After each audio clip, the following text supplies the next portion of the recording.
So now we go back to here. Epigraph. Okay, I skip the epigraph. Now I'm going to talk about the proximal thing. What is the proximal thing? First, we need to talk about Inf-convolution or infimo convolution. So what's that? So now I have this funny thing. What's this? This funny thing. First, I allow infinity. This thing is R or this. Okay? Or you can say I have negative, but it doesn't matter. Because we assume proper. Proper means we never touch the negative part. Okay? So I have this. Then what? I have two functions. That's this. Now I want to do convolution, but infimo way, like this. This is not a classical convolution. This is some funny thing. Okay? I have x1, x2. I don't care what x1, x2 is. I care as long as they sum to x. X is a point I give you. You give me 1, 2, such that they sum to x and find the minimum. That's it. If this is the case, because x1, x2 give you x, I can write x2 as x minus x1, or I can write x as x1 as x minus x2. So therefore, this is different. This is a point. This is 2 points, but you find the smallest one. Okay? This is probably 100 years ago. Okay? Anyway. So what the heck is this thing? So let's go back to Fourier transform, Laplace transform. This is convolution. So what's the convolution? You have two functions, f and g. You have this funny thing. Your variable is tau, but this one you subtract by some other number t. This exactly is what we have, right? You have a tau. This is x minus tau. And tau is the variable here, x1. And this is the input t. So this is convolution. But the difference is this is multiplication. Here I have plus. Secondly, this is integration. Here I have inf. This thing is the Fourier transform, Laplace transform thing. But now we have this funny thing. Okay, I have this. I don't need to click the page. So what? That means what? That means this thing looks similar to this thing. Here I have multiplication. Here I change the multiplication to plus. And then what? Here I have integration. What is integration? You know integration means addition, right? Here I have what? The integration. That means this part I become inf. That means min. So this is what? This is real number plus multiply. This is real field or real algebra. I'm doing this. This has a name called tropical algebra. That is 3 plus 3 is 3. Because it's 3 mean 3 is 3. And then 4 plus 3 is 3. 4 mean 3 is 3. And then 4 times 3 is not 12, it's 7 because it's 4 plus 3. This is called tropical. This is by a guy in Brazil, I believe. Okay. And Brazil is tropical. Therefore, yeah. This is now very popular in algebraic geometry. But anyway. And then what? So this thing actually is what? Is this thing. But I just replace the summation to min or inf, and I replace the multiplication by plus. So I can say this is Fourier transform. Yes, I am doing Fourier transform, but in a funny algebra. So I'm doing Fourier transform. Then you may wonder, who the heck do that? Well, there are lots of funny thing. First, this is an explanation. So let's talk about Burger King and McDonald's. Okay? In the Bari Center, I think there is a Burger King and a McDonald's. Okay? And then you want to buy n burger. Let's say 10. Okay? Let's make this number easy. I want to buy 10 burger. Okay? You buy McDonald's and Burger King. Suppose buying n1 burger from McDonald's costs you this money. Suppose buying n2 burger from Burger King costs you this money. Now you are saying, I want to buy a number of burger from McDonald's and Burger King such that this is small. But I want 10 burger. So it's like I buy some number of burger in McDonald's and some number of burger in Burger King. And total, I want 10 burger. Give me the smallest number of, not smaller number, cheapest way to buy this. So this is the idea. This is the idea. So this is what? I only care about McDonald's. And I don't care about Burger King. So it's like, I look at McDonald's, oh, if I buy 7 McDonald's, that means the remaining 3 I should buy in Burger King. Okay, what about this? This is like, oh, I buy 3, the best is 3 in Burger King, then the 7 I should go to McDonald's. And the 10 is always 10. This is the idea. And this is convolution. So convolution, in Fourier transform, you write this. Now they write funny symbol, write a square here. I don't know why, but anyway. So now you write a square. So this is an example. So it's like what? You minimize two things at the same time. So this is minimize two things at the same time. Okay? And of course, by looking at this, it's commutative. Okay? Then what? If I have this thing, this is the definition, right? What happens if I F1, F2 are indicator function? If F1 is indicator function, that means what? If x is not in C1, infinity. If it is in C1, 0. Same for here. Then I will have this. What is this? It is the indicator function of two sets added together in Minkowski sum. That means what? That means, for example, I want my x to be, my point is a xy. Now I'm saying I want my point between 0 and 1 in the x coordinate. I don't care about the y. So it can be everything here. And then this is C1. And then I want my C2, everything also between 0 and 1. Okay? 0 and 1. And y-axis. I don't care anything in this region. So what will the Minkowski sum look like? Then this is basically what is C1 is all the x and y what? X between 0 and 1, y 3, right? What is C2? Also all the x and y, x 3, y between 0 and 1. Now I want to do the Minkowski sum, okay? That is all the xy such that what? All the x here add all the x here, all the y here add all the y here. Then here's funny. All the x here add here, this is real number. Adding to this, I get all real number. Here, I add this all real number, add a number, is basically the whole real line you shift here or I shift here. So it's also real number. Then in this case, it's the whole space. But anyway, then this is just a particular example. This means I consider a bigger set, C1 and C2. And I want to go inside. Okay? Then what? Because Minkowski sum keep convexity, so this is also convex set. And because convex function have convex epigraph, so this is convex function. So therefore, inf of two convex function is convex function. Okay? Okay, blah blah blah. These are details, not important. Okay, so basically I'm saying this is convex. Now, what about the geometry? This is called epi addition. So what is this? If I have two epigraphs, now you see, I just show you, this is two epigraphs add together. Is this, in the strict sense, is equal. What is strict? Strict means I remove the thing in the bottom. Let me go back to what's epigraph. This is epigraph. What is strict epigraph? No equality. Epigraph means I can have equal. Strict means no equal. That means I remove the black line. Okay? So in the strict sense, they are equal.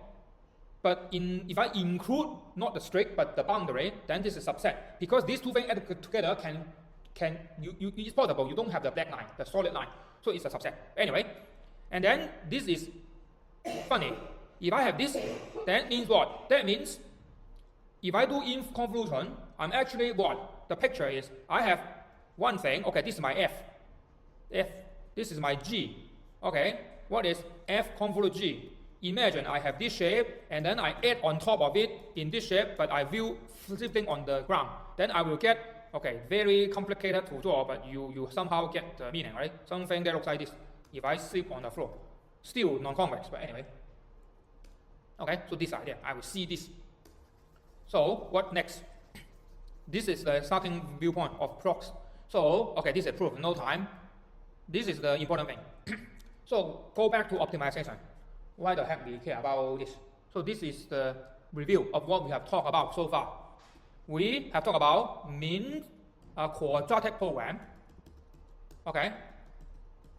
And I told you, this appears in NEF, this as convex and C2 or C1. As long as when I do this using gradient descent, the alpha is larger, more positive semi-definite than the Hessian of the F. Then I have the upper bound figure. This is for general mean F. Then we talk about adding this. Now I'm going to talk about this thing as a special case. I can put it here as what? As an indicator function, right? So it's something not differentiable. Now what I'm trying to say is that what happened? This is no longer indicator function, but a general G that is not differentiable. For example, L1 norm. Now this thing, you cannot take derivative, not differentiable. Then what we do? What happens if you see something not differentiable? You make it differentiable. This is the idea. If you have this, differentiable, differentiable, not differentiable. Because we kept limit x go to 0 negative f, okay, the whatever h thing not equal to limit h go to 0 plus whatever thing, blah, blah, blah. The limit of the slope here is +1. The limit of the slope here is -1. You cannot say +1 and -1 are the same. This point is error, the classical limit. So, not differentiable. How? Then we make it differentiable. By doing this, what is this? We convolute the blue and the red to give you black. What is this black? This black is these two guys, epigraph at each other. You imagine, okay, this one, I don't have animation, but imagine, okay, I draw this thing everywhere, here. Okay, and then what? I connect all the extreme point. Then I get this. Or you can think of, I draw the V here, and then I connect all the extreme point. Then I get this. This thing, draw a bunch of things, and then connect all the extreme point is exactly, I push something on top, so it's AP addition. So that's why you get this. And what's the important message here? Number one, this thing is differentiable. Number one. No longer need to worry about this is not differentiable. Number two, the minimizer of this thing is the minimizer of this thing. So, in other words, what are we doing? We are doing what? We want to minimize our f that is not differentiable, not d'able. And we want to find the x star. Now, I have a black function, so I have mean, I call it b, okay? This is now d'able, differentiable. And the black function have a x star in black. What's the good thing? I go to here, good. Then I do gradient descent here. And I get this. The magic is this thing is the same as this thing. So now I have this, good. So in other words, it's like I want to go here, difficult. No, now I go here. This is like it, okay? So that's like that. If you plot these three things at the same time, you see this. Okay? So that's like that. You have the blue, you convolute it. The convolute is the Inf-convolution, not the Fourier convolution. You get this thing. This thing gives you the black curve, and you can now do differentiation. And then what is this black curve? This is called the Hooper function. And you can differentiate, okay? And this is the example. So let's talk about it one by one. So now, blue is absolute value, one dimension. Red is quadratic function, one dimension. Inf-convolution is something given an x, important. This is x is input, this is not output. You output this with respect to x, x is fixed. So if x is 10, you are finding all the w such that this is smallest. Remember, this is the McDonald's Burger King thing, okay? Now I talk about how do we do this. F is absolute value, right? So this f is absolute value. So absolute value of w is w if w larger than 0, negative w if w is negative, or 0 is 0. Okay. And this is mean of this absolute value. So mean of blue, I have three parts. Mean of this thing if it's true, mean of this thing if it's true, mean of this thing if it's true. But if mean of this thing is already 0, so I don't write them. I don't write it. Okay. So now convolution will be convolute mean this blue, which is a split function. So I have this big split function, and this part. What is this part? Quadratic. And this quadratic never change. So I have quadratic, quadratic, quadratic. I have three cases, larger, equal, smaller. So I have larger, equal, smaller. I plug in the three cases, minimize this. This is high school math. You know how to minimize this. This even funny, 0 plus something, because we know w is 0. This, again, high school math. You know how to do this. Then this whole thing, important. This is mean of this thing, mean of this thing, mean of this thing, and now I have three things, mean again. Okay? Then I have this three thing, mean of mean. So this expression is written as this. This one, after simplification, I have this, the 0 is gone. This is the simplification, this is simplification. Then how do I find the mean of this? This corresponds to w larger than 0. Then I take derivative on w. And I get this. And I took derivative of this, I get this. So I now have this function. So what is this function? This is Hooper function. That means this black thing have the following expression. If x is larger than 1, I take this value. x minus 1. If x is smaller than -1, I have x plus 1. If x is somewhere in the middle, I take square. So in other words, it is like what? If x is larger than 1, I have this thing, I raise 1 unit on top. If x, okay, yes. And then if x is here, I also have here. What about in the middle? I put a quadratic function, this part here. And why is, yeah, so this is the idea. So this thing has 3 parts. This part is almost a straight line. This part, almost a straight line. So this almost is a straight line. This almost a straight line. Only at this point, which is 1 and 1, I do the red thing. So that's why red and black overlap. So now I have this thing. Is it differentiable? Yeah, come on, this is differentiable. What's the slope? -1. What's the slope? 1. What's the slope? Exactly the slope here. Good, now I can differentiate. Then, good. Okay, so now, this is the smoothing. These are details. Can you convolute 3 things? You can, okay? Now here's a classical example. So, these are classical examples. What happens if I have f convolute nothing? If I have f convolute nothing, it's the same as I minimize myself. Okay? What happens if I convolute indicator function with 2 norms? You get distance to a convex set. Okay? What happens if I have convolute of 2 indicator functions? Okay, I just told you it's an indicator function of 2 things. What happens if I have convolute a function with indicator function at particular x? Then I shift everything. Oh, this one is funny. So what does it mean? It means, suppose my coordinate x and my indicator function is, I want everything to be free. So this is free. So what's the epigraph? Epigraph is this. At 3, 0. Everything else, infinity. So I have something like this. Now I want what? Minimize f convolute of this. Then it's like this, x minus 3. So that means what? Originally my function is like this. After I do convolution, it's the same as I shift everything to here. Okay, so something like this. Okay. And then what? If I have linear function, this is the funny part. You have something minus the convex conjugate. I will talk about it soon later. And if f is convex, convex function convolute itself is an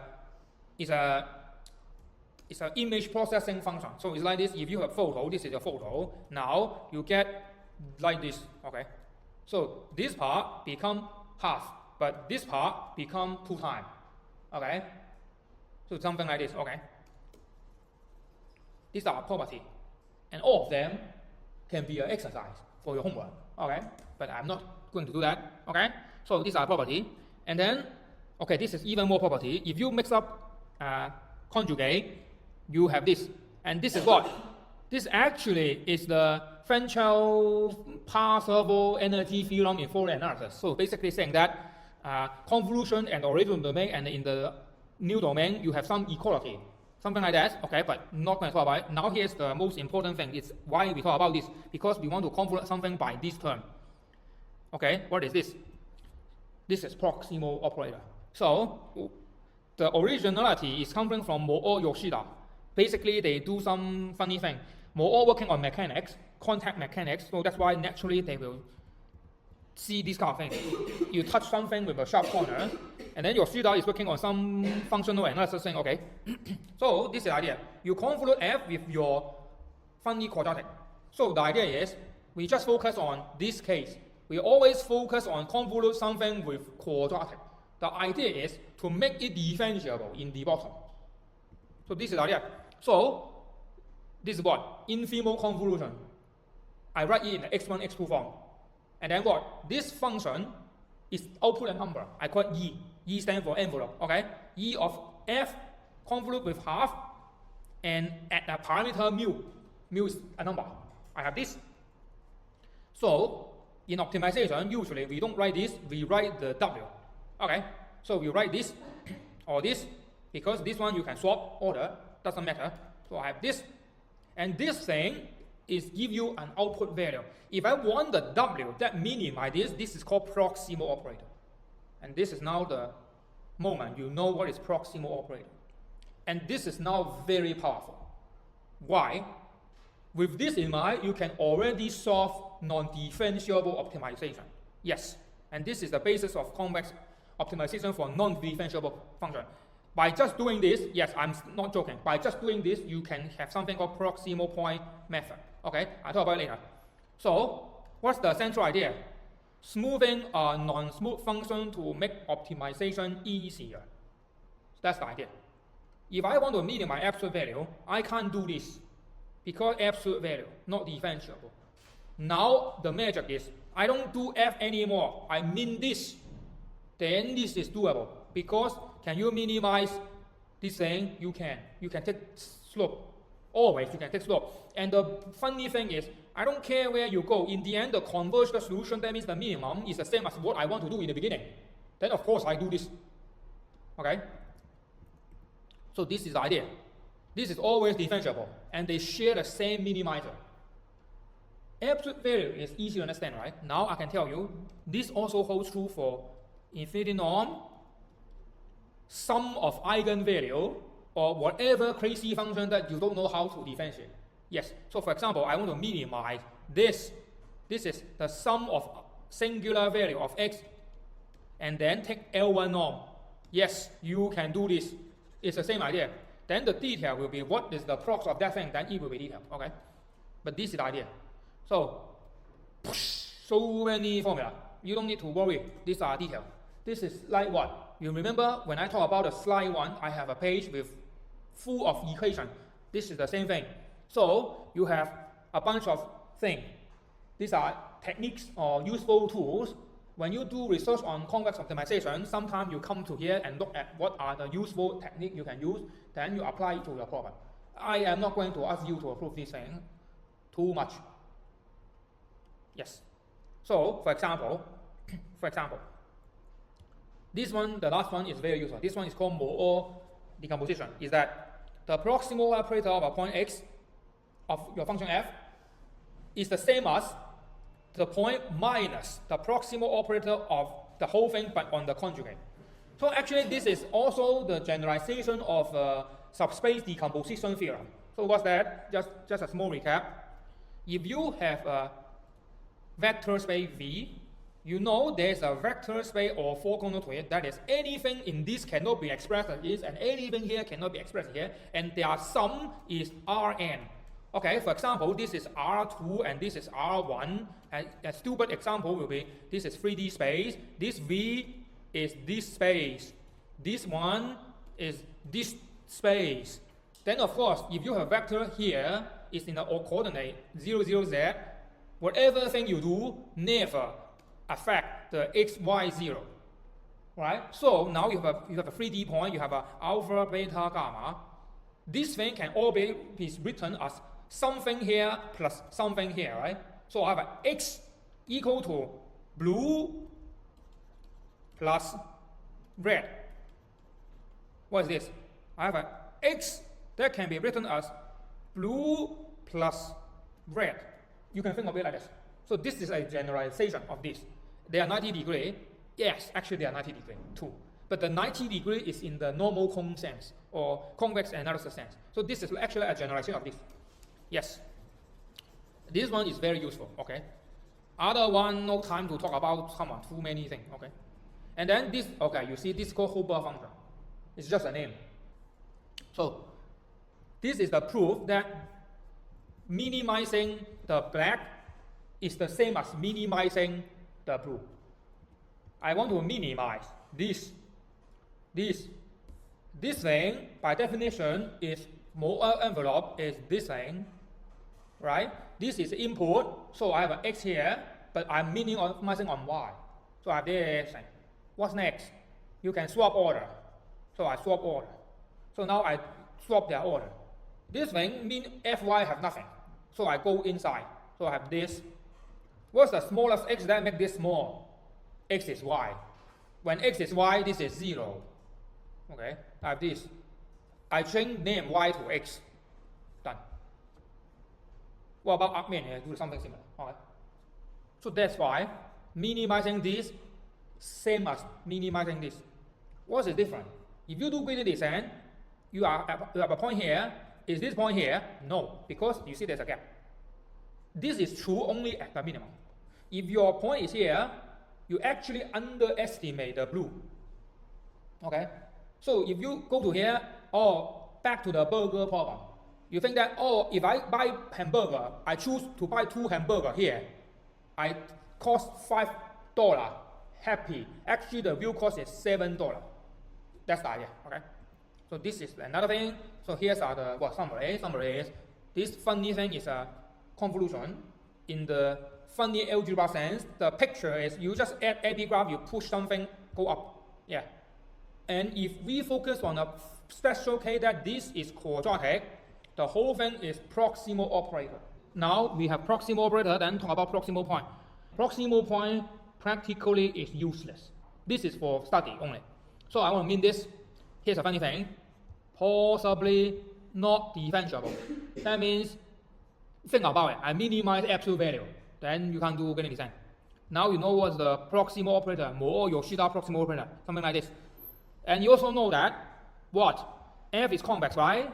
What is this? You add some quadratic, so now this is one strongly convex. Okay? What is proximal operator? This thing. And since this is strongly convex, you only have one minimizer. So this is not belong to, this is equal. Because the solution set is unique. So now I have this. So if I run this thing, I call it prox of this under parameter gamma. Then I do this algorithm, I can somehow minimize this. What the heck is this? Here's the idea. I give you the picture. This is the absolute value. And now suppose my starting point is -3. Starting point x -3. I'm here. We know solution is here. Okay, but ignore it for a moment. I run this. Okay, so what's the first step? Suppose gamma is 1. So I have 1 times absolute value plus something. This is previous point, which is -3 minus something. So I will have a function that looks like this. Absolute value plus half of a quadratic. So this red thing will have the absolute value looks like this. This is a quadratic shifted towards 0.5. But anyway, so I will get this function. Then once I have this function, can I find the minimum? Yeah, you can. So you will go to here, which give you x1 is -2. Then what's next? You repeat, do the same thing. Now you have this new function. And what? You find the minimum of this point. You go to, okay, I didn't have the next step, but you got the idea. Then I have this point, and you're not getting closer to this. That's the idea. So what's the algorithm? You just repeat this. What is this? You just minimize your f adding a quadratic function. That's it. And this quadratic function is towards what? Previous x, the last step. Now, let me tell you, it converge. It converge. Okay, these are converge. Not going to talk about the proof. You can do the same thing. In the end, it converge. Okay. This one have a convergence theorem, but let me tell you, this is useless. Why? What's our problem? Our problem is minimize this. What is the proximal operator problem? Minimize our original f plus something additional. So this one is even more complicated than original problem. Because this is you minimize f. This is you minimize your original f plus something else. Don't underestimate this point. Remember, what is gradient descent? Gradient descent, do we minimize this? No. Gradient descent, we minimize something else, the big F. Something above our original function. For this approach, the thing above our original function is our original function itself plus something. But in gradient descent, this red thing is the second order Taylor series plus something, or the first order Taylor series something. So for gradient descent, this thing is not the black thing itself. This thing is the Taylor approximation of the original function, which is something not f. So in other words, this algorithm practically is useless because you are doing the same thing as this one. And not the same, it's harder. So this one is totally useless. Yes, this is for theoretical study only. So therefore, this thing is practically useless. Okay, I didn't talk about it here, but anyway, this thing practically is useless. Okay. And then, now here's the funny thing. Once you know this, you actually will find something called augmented Lagrangian soon. Why? Because this exactly is what you do in augmented Lagrangian.